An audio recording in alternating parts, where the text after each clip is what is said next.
Hey there, and welcome back. If you're new to my channel, my name is Shell. I try to talk about things dealing with mental health from my perspective. And today we're going to talk about DID. I mentioned in a video a while ago that I would try to have a more concise video about what DID actually is. So we did make a video earlier, like a couple months ago, a month ago, something. But the person who did the video was extremely dissociated at the time. So we ended up scrapping it because it didn't make any more sense than the original one did. So we're going to go ahead and try to redo that.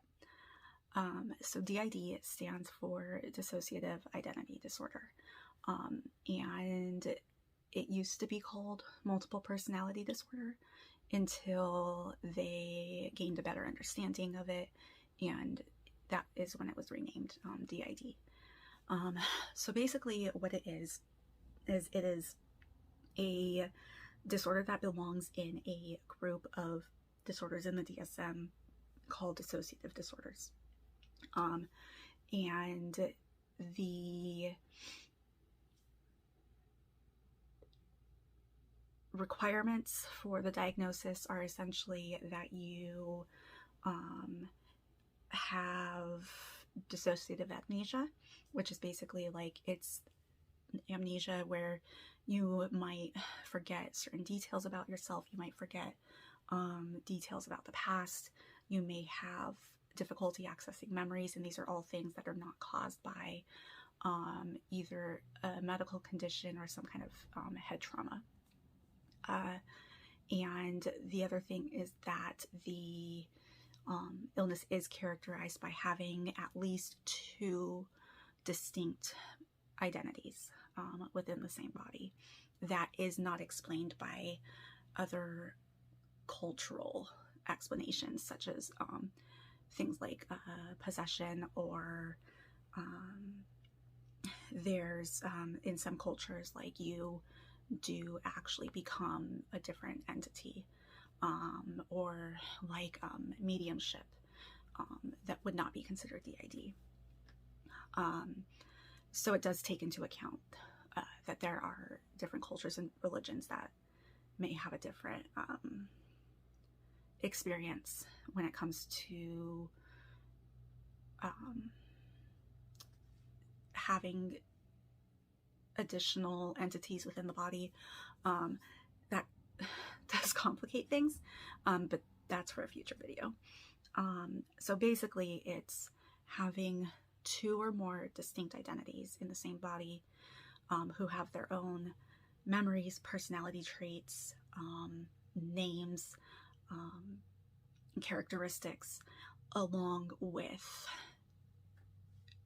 dissociative amnesia. And now the literature does say that DID must be formed by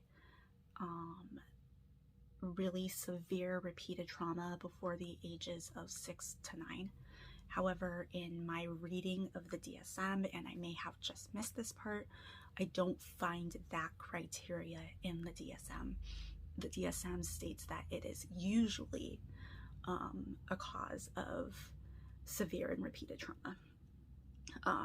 That's all I'm going to say on that. It's a huge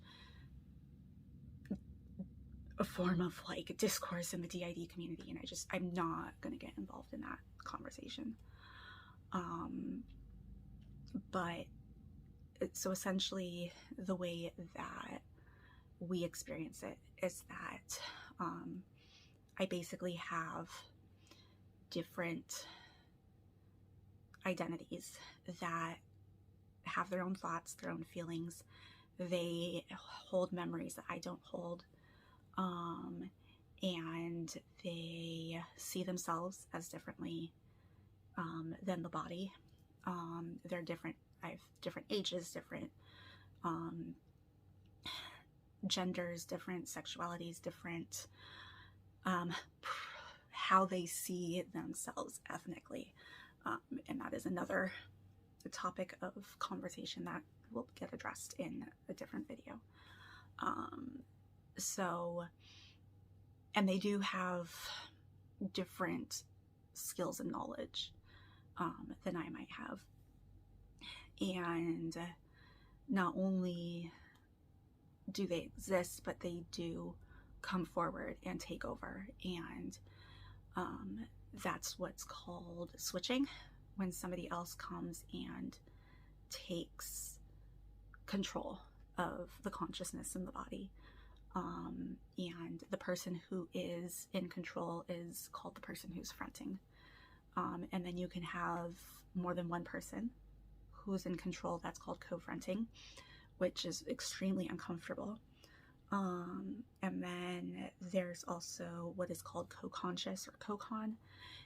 That is when other alters or identities are within the consciousness, but they are not actually controlling anything on the outside. That hopefully made sense. Please let me know in the comments if you need me to clarify anything.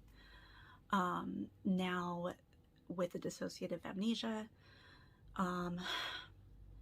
I don't remember most of my childhood, and even day-to-day things. I lose time a lot. I always, when I was growing up, I thought I just had a really bad memory. And then when I got older and was diagnosed with ADHD, I was like, oh, it's the ADHD that makes me so forgetful. But I actually will have like huge gaps of time where I won't remember what I did during that time.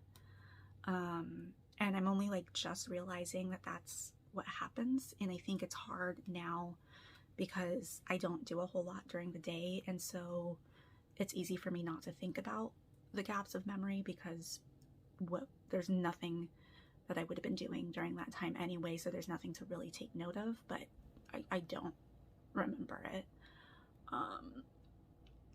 And that is basically like the most basic explanation when it comes to DID. There are different forms of it. It does kind of exist on a spectrum. There's what's called otherwise specified dissociative disorder, which is basically if you meet if you have signs of a dissociative disorder, but you don't meet the criteria of any one specific disorder. Now, in the literature and among the DID community, OSDD1 is the one that we associate the most with DID. And there's two main forms of OSDD1. OSDD1A is basically having that dissociative amnesia without having as distinct alters. So you do still have alters and alternate identities, but they may be more a different version of yourself rather than a completely different person. So like a lot of systems with OSDD1A will be it's them, but it's like them at different ages. So like for me, if I was OSDD1A, it would be like 5-year-old me and 10-year-old me, 16-year-old me, 21-year-old me now. Like that would be OSDD1A. OSDD1B is a bit easier for me personally to understand, just because it's more similar in my experience, which is you have very distinct alters that are very different from the personality that presents the most, but there isn't as much amnesia, if there's any amnesia at all. Some systems have no amnesia. Some systems may have what we call grayouts instead of blackouts, where you don't like completely forget what it is that happened, but it's more like you're not connected to the memory. And that can be a little confusing. That might depend on the professional that you have. If you're lucky enough to be able to see a professional that has any kind of experience with trauma or dissociative disorders, because they're rare. But the professionals who actually know about them and believe them are rare, not the actual disorders themselves.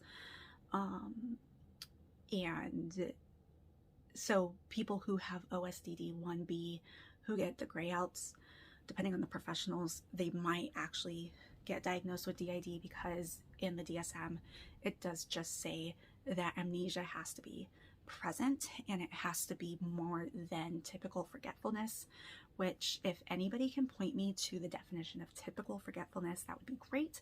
I have not been able to find anything that actually defines what that means. But basically, if you forget more than usual, and so pretty much if you get grayouts, or like emotional amnesia is another term that you might hear, then that could be perceived as being enough amnesia to qualify for DID. So there is a lot of like wiggle room there. And as I stated before, DID really isn't rare, as much as people would like the public to believe. The estimated 1 to 3% of the US population is diagnosed with DID. That's diagnosed. That doesn't mean people who have it. It means people who were lucky enough to see a professional who was able to accurately diagnose them. Just to give an idea of how much that is, bipolar disorder is typically seen as being about 2% of the population is diagnosed with bipolar disorder. So, you know, it's about as common as bipolar disorder. The thing is that if you know 100 people, at least 1 or 2 of those people probably have DID. And you might not ever know, because the whole point of being DID is to be a hidden disorder. It is formed as a way of protection against a severely traumatized child. And about 5% of the people with DID have what's called overt DID, which means that their switches are very, very observable, and that their alters are easily differentiated. Like they might have different accents, their voices might change, they use different ways of speaking, and so it's very clear that these people are switching. And these are typically the people or the systems that you see on YouTube, just because there's a lot more of a interest in seeing somebody who literally changes in front of you. There's more of a curiosity for that because it's easier to see. Now, overt DID means that those symptoms are a lot more hidden. This is a lot more common than covert DID.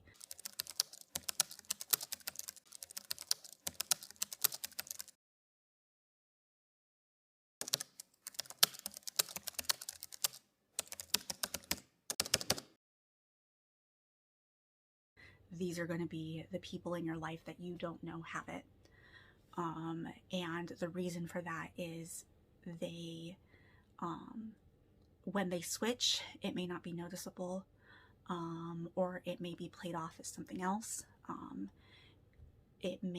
then the different alters are very good at masking as the host, or basically like who is the personality that is most present, or who is kind of the identity that is put out in front of the world, the public identity. The system is able to mask no matter who is coming out. and that is very much I have people who I have switched in front of and they have no idea, because my system is extremely covert, and it's only recently that they've been more comfortable being a bit more themselves when they switch. But I'm going to cut it here because I think the video has gone on long enough, and I am trying to make it shorter than the previous one. But as I've come to learn, I like to ramble. I apologize for that.